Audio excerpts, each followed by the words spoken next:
Ini adalah senjatanya orang Yahudi dan Nasrani. Senjatanya mereka nggak perlu pakai peluru sama pistol lagi, nggak perlu. Tapi cukup dengan handphone, masuk ke dalam rumah kita, generasi umat Nabi akan hancur terus. Bagaimana dia cara membawa handphone tersebut? Ini handphone bisa ngajak kita kemana-mana, ke belahan dunia mana bisa, mau tahu di mana bisa. Makanya dikatakan otaknya Dajjal tuh sama kayak handphone.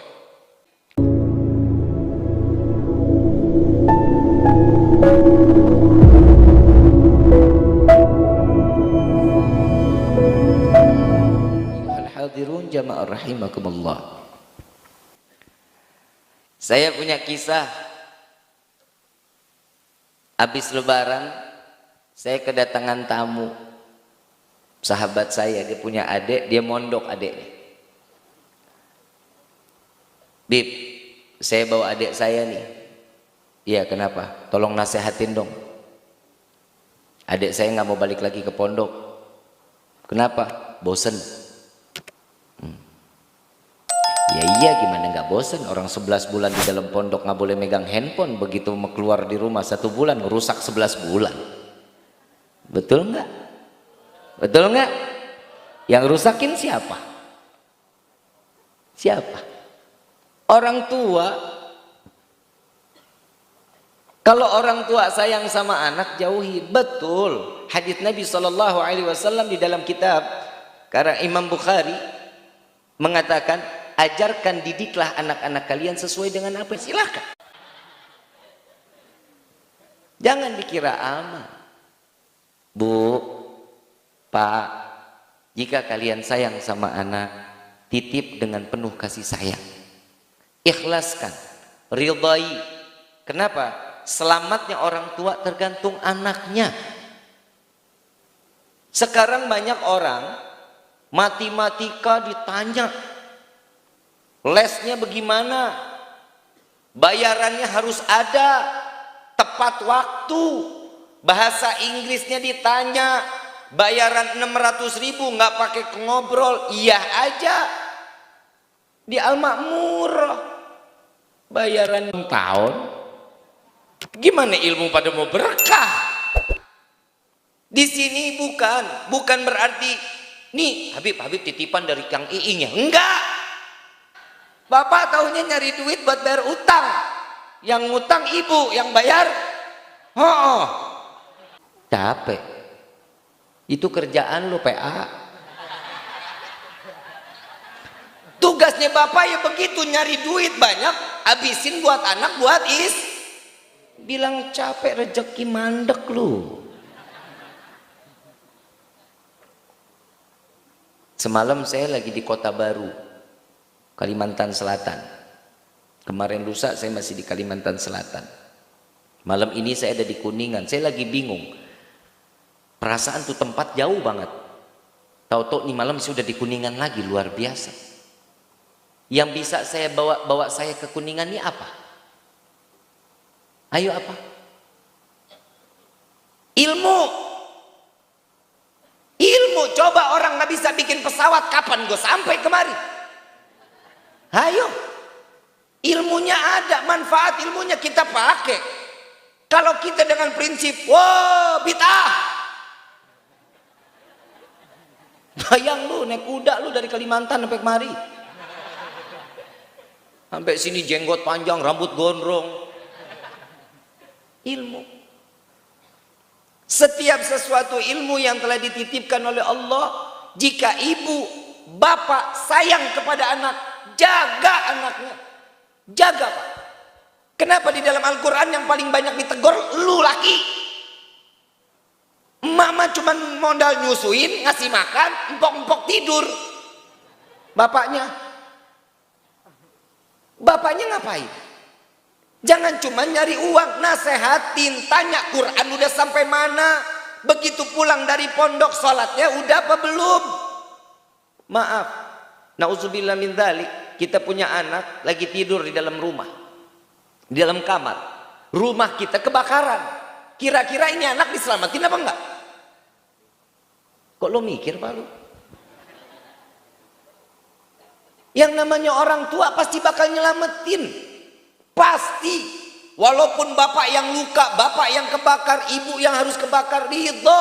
Yang penting anak saya selamat, bib keluar, nggak kebakar. Ini orang tua, nggak ada orang tua. Tuh anak lu masih tidur dalam kamar. Udah Nabi, biarin aja, biarin. Stok anak saya masih banyak. Nggak ada orang tua begitu. Emang ada orang makmurah begitu, ada? Nggak ada, diselamatin itu anak. Tapi di akhir zaman, kenapa banyak orang tua yang melemparkan anak ke jurang api neraka jahanam? Sholat subuhnya nggak pernah dibangunin, sholat zuhurnya nggak pernah diingetin, asarnya dengan seenaknya, begitu maghrib didiemin, begitu isya ditiduri. Coba kita lihat, mau kemana nih masa kita nih bakal habis, Pak. Di sini ada bapak yang umurnya 60, ada Pak? Ada. 3 tahun baik. Betul nggak? Loh, kata Nabi apa? Umur umatku denganku nggak jauh beda. 60 sampai 70 umur umatnya Nabi. Berarti kalau yang 60 berapa tahun lagi? Kan lu. Yang 63 ada? Tinggal dicabut sikringnya. Pai. Ayo coba kita lihat. Kapan kita bisa memanfaatkan waktu kita untuk orang tua? Kapan kita bisa manfaatin waktu kita buat anak? Saya punya anak pagi, kalau nggak sholat saya paling marah. Marahnya saya setengah mati. Handphone sampai gini hari ini anak nggak paham masalah handphone. Saya galak, yang laki yang galak, emaknya bagian ngademin, Pak. Kalau sekarang kan beda, suaminya masalah jadi suami solehah, istrinya istri soleh. Ini perbedaan di akhir zaman dulu sama sekarang beda. Buat adik-adik, nuntut ilmu capek nggak? Capek nggak? Capek. Karena dunia tempatnya capek, deh. Neng, capek. Kawin, Neng. Lu repot amat lu mah. Kalau perempuan mah gampang. Laki tuntutan lu.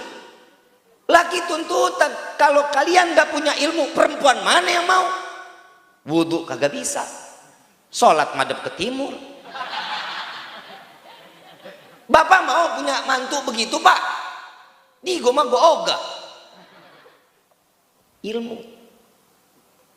Ilmu dunia betul bisa bawa kita ke akhirat. Ilmu akhirat bisa bawa kita ke neraka. Ini hati-hati nih. Ada seorang dokter. Dia punya janji di ilmu kedokterannya. Jika masyarakat membutuhkan saya, 24 jam saya berikan jiwa dan raga saya untuk membantu masyarakat. Baik nggak niatnya? Baik nggak niatnya? Ada qori, belajar Quran, tahu mahraj, tahu tajwidnya, suaranya bagus. Orang mengundang pakai DP. Hahaha. Lebih bagus dokter apa qori? Lebih bagus dokter apa qori niatnya? Dokter. Seminggu lagi mau acara, kalau nggak lunas, qori nggak datang. Kenapa? Orang belum lunas. Tapi dokter nggak butuh, begitu dia ada yang sakit, dia datang tengah malam diperiksa sehat walafiat, dikasih obat, dikasih uang nggak terima. Begitu pulang pahala dia dapat, derajat Allah angkat derajat. Nah yang qori bagaimana? Telah menjual ayat dan ayat tersebut akan menjerumuskan dia ke dalam neraka jahanam. Ilmu ini bisa dipakai kapanpun, dimanapun, sesempit apapun. Tergantung di mana kebutuhannya. Setiap ilmu itu semua ada pertanggungjawaban. Jangan dikira Habib, ini dari dulu ceramah. Gue juga taklim, mondok, capek, khidmah. Habib Muhammad bin Alwi Al-Kaf, Habib Muhammad Al-Bagir, Kiai semuanya taklim capek. Sekarang lagi metik. Masa iya gue nggak boleh metik sih? Nanem mulu. Setiap ada yang ditanam itu yang kita petik. Buat siapa? Orang tua kita. Saat ini kita dakwah, Kang Iing ngajar, Habib Muhammad Bagir ngajar di pondok, Habib Muhammad lagi ngurusin dakwah di luar. Mereka semua ini lagi metik buat siapa? Kemanfaatan buat orang tuanya. Yang metik orang tuanya, yang ditanam anak-anaknya. Kalau orang tua sama anak sinkron, sejalan untuk masa depan, untuk akhiratnya, ini yang akan dijadikan seseorang yang dikatakan saleh salehah dan dijadikan anak yang penuh dengan ketaatan kepada Allah dan Rasulnya. Ya sekarang maka agak bapak suruh pondok, ibu nyuruh mondok, nah mondok, udah dijemin aja. Itu mah namanya nitipin. Emang ini pondok pesantren apa yayasan? Kalau emang seseorang ingin menitipkan sesuatunya ke tempat yang benar juga. Serahin kepada yang ahlinya, serahkan kepada yang faknya. Di situ insya Allah anak kita akan tertempa. Ingat adik, ilmu nggak akan bisa membawa kita ke derajat tertinggi kecuali akhlak yang ada di sampingnya yang pasti akan membawa ilmu tersebut ke alam kebaikan di dunia, kebaikan di akhirat. Punya ilmu nggak punya akhlak buat apa? Imam Syafi'i mengatakan, aku tidak segan, aku tidak akan pernah segan berjumpa dengan orang yang berilmu. Seilmunya apapun, aku nggak akan segan, kata Imam Syafi'i. Tapi sungguh aku sangat segan dengan orang yang berakhlak. Kenapa? Karena orang yang berilmu belum tentu memiliki akhlak. Tapi orang yang berakhlak sudah pasti menjalankan ilmunya. Jadi jangan dipikir kita ini udah punya ilmu, udah petang-tang teng-teng. Maaf ya, kalau kalian ingin jadi dai, kalian ingin menjadi ulama, kalian dicium tangannya sama orang, kalian dihormati, lagi lewat santri nunduk, itu kan penghormatan, betul nggak? Ta'ziman wa takriman, betul, memuliakan dan mengagungkan, menghormati. Kenapa? Karena guru itu adanya di atas kepala kita. Tapi tatkala seorang murid yang ngerasa dirinya ini lebih pintar daripada gurunya, pasti manfaat ilmunya nggak ada. Dan nantinya kita akan jadi dai. Sekarang orang cium tangan, orang hormatin. Contoh tadi nih. Makanya tadi saya kalau lewat tuh, saya nggak ngasih tuh tangan tuh kecuali sama orang-orang tua sama yang di belakang. Saya nggak mau ngasih salaman. Kenapa? Saya takut jadi tanggung jawab saya. Cium tangan sama saya, orang tuanya tadi pulang keluar dari rumah dia nggak cium tangan sama orang tuanya, cium tangannya sama saya. Yang dosa yang mana? Saya yang nanggung. Nggak mau, enak aja lo ngasih duit kagak, dosa lo kasih ke gua. Yang lebih penting kan orang tuanya.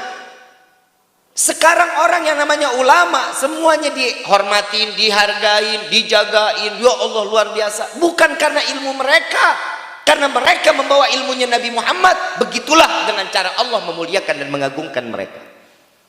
Coba ada satu urat syaraf terputus, gila. Lu mau kiai, lu mau habib, lu mau sebagai profesor, kalau udah gila nggak bakal dihormatin orang. Tadi nauzubillah min zalik, gue pengen cerita, gue takut pulang dari sini saraf putus.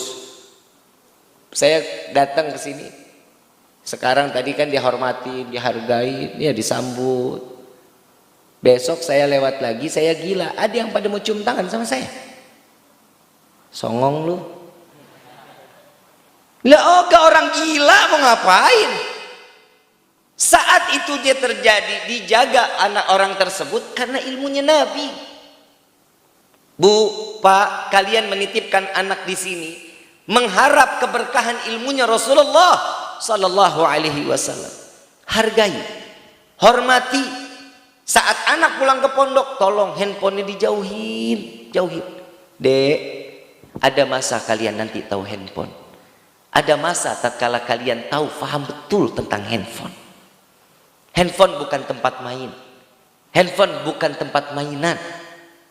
Tapi handphone ini adalah alat komunikasi. Dan ingat, ini adalah senjatanya orang Yahudi dan Nasrani. Senjatanya mereka nggak perlu pakai peluru sama pistol lagi, nggak perlu. Tapi cukup dengan handphone, masuk ke dalam rumah kita, generasi umat Nabi akan hancur terus. Bagaimana dia cara membawa handphone tersebut? Hati-hati. Jangan dikira kalau anak udah betah banget di dalam kamar megang handphone. Hati-hati tuh. Jangan dikira udah anteng. Ingat, ini handphone bisa ngejelajah dunia Bapak.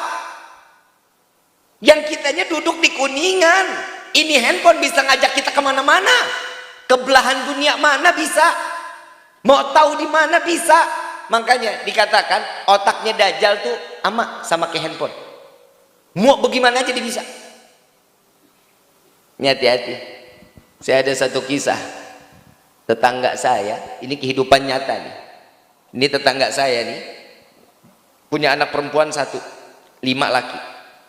6 anaknya, 1 perempuan dan satu-satunya. Dan anak pertama lagi. Ini anak dididik sampai S2. Kuliahnya, kerjanya bagus. Begitu masuk jenjang S2, karirnya sudah bagus, datanglah seorang laki-laki melamar, kenalnya dari Facebook. Kenalnya dari,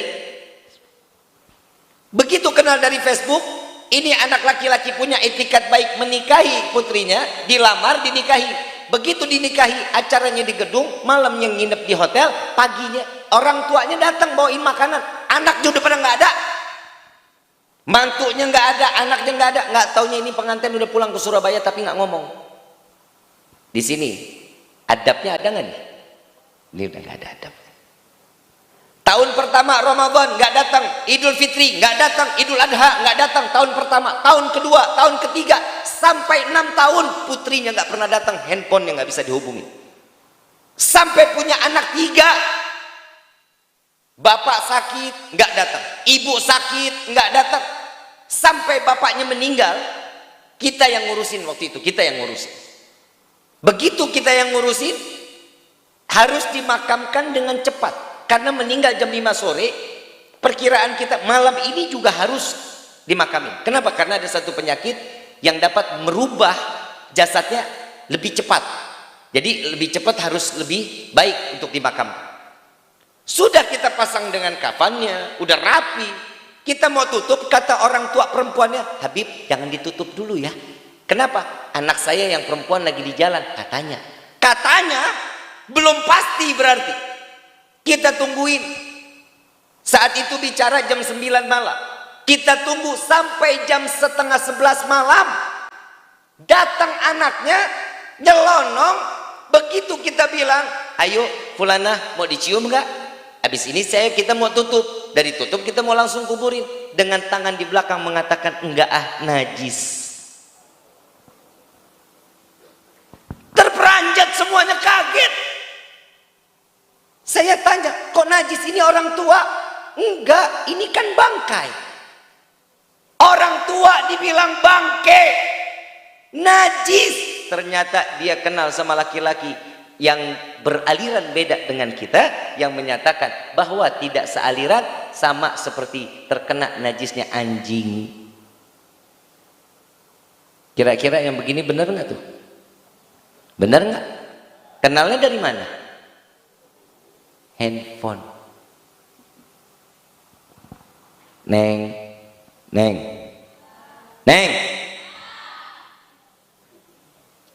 Cari yang soleh,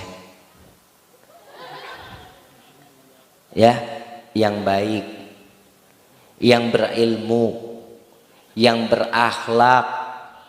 Duit mau nomor 1000, kalau bisa di nomor 1-in.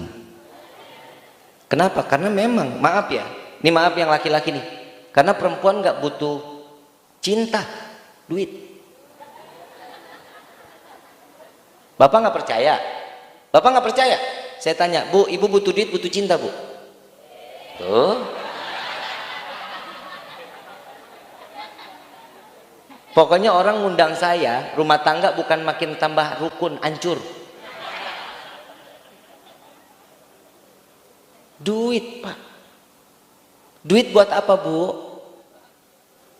Hah? Belanja? Skincare kali ah.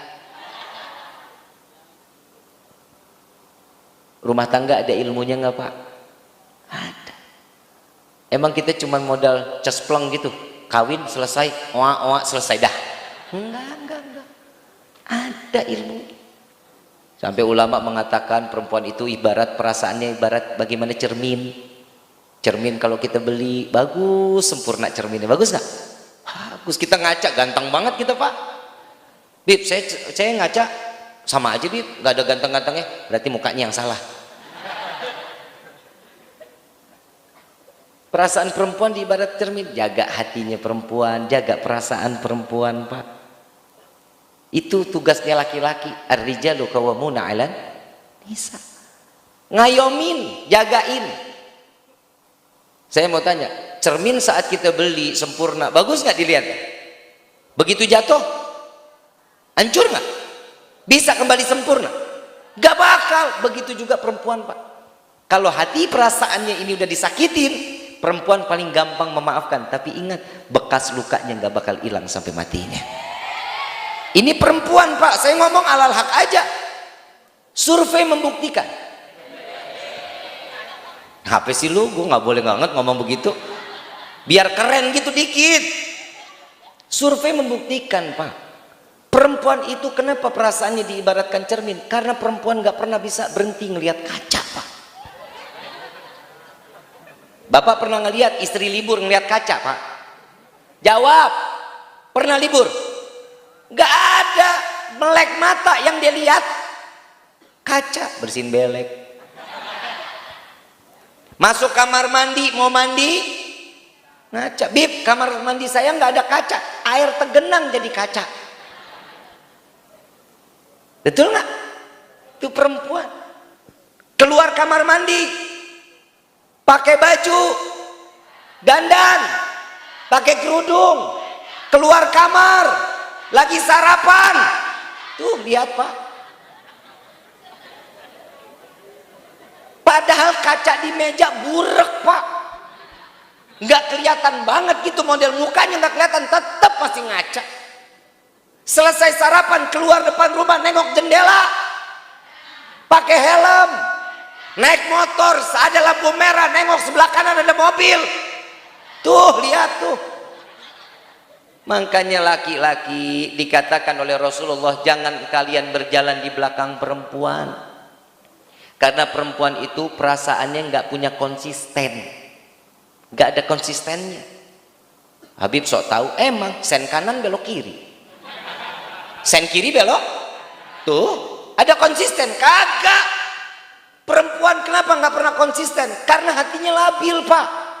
Maunya tuh disanjung, dielus, disayang, maunya begitu. Tuh perempuan. Coba ada bapak panggil sayang, nggak bisa tidur, Pak. Bukan main. Sayang, kamu hari ini kok cantik banget. Elah, Pak. Itu dia loncat, kaki di atas, kepala di bawah, Pak. Nggak percaya, coba di malam. Bener, Pak. Ini ilmu. Mumpung saya lagi di sini, saya mau ngomong begitu aja. Perempuan tuh lihat, kenapa perasaannya sebagaimana cermin. Perempuan, laki itu nggak boleh berjalan di belakang perempuan. Kita lihat sen kanan dia belok kiri, sen kiri dia belok kanan. Spionnya kemana tuh? Ke mukanya.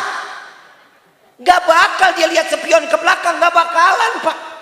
Semua spion, kalau motor perempuan lagi jalan, spionnya doa. Pada bukan. Saya punya kesimpulan sendiri, Pak.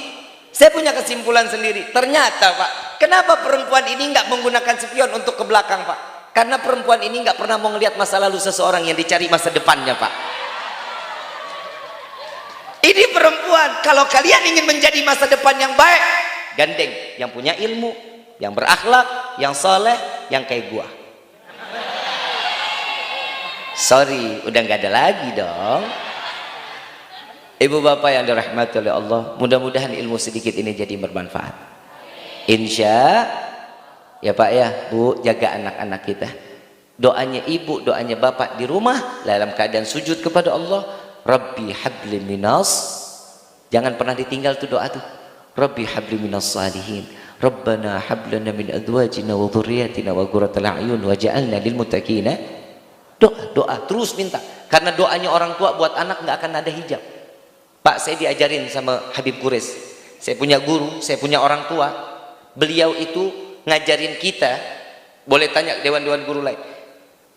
Abahnya Habib Qasim bin Ahmad Baharun, beliau kalau ngelihat anaknya satu-satu doa. walaupun di dalam hati. Ya Allah, jadikan anak yang soleh. Ya Allah, jadikan anak yang solehah. Ya Allah, berkahkan kehidupannya. Ya Allah, berkahkan ilmunya. Ya Allah, jadikan dai besar. Ya Allah, jadikan. Terus doa. Setiap melihat anak sekali dalam satu hari, 1 kali doa. 100 kali melihat itu anak dalam satu rumah, 1 hari, 100 kali doa keluar dari lisannya seorang, namanya orang tua. Masa satu doa nggak ada yang nyangkut? Bapak kan kagak ngelihat anak, ya Allah, begini mana buntet banget ya Allah, mata belok.